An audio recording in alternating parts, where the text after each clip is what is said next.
كوبري هنا خط 3 بيطلع من هنا يا جماعه، خط 3 بيطلع من هنا، مش هيطلع مع خط 3 اللي جاي، هيمشي كده اهو.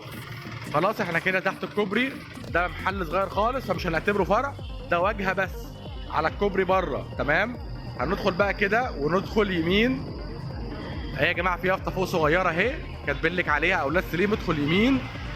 هنقوم ده بتاع ده الميكانيكي باشمهندس عماد. هنقوم بقى داخلين كده، دخلنا كده وماشيين اهو.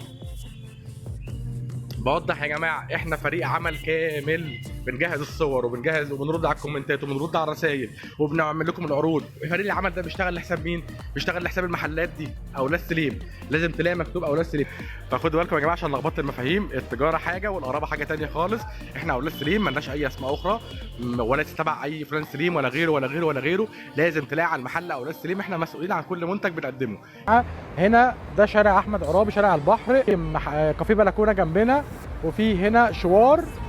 تمام، اولاد سليم هو اللي احنا هنطلع منه اللايف.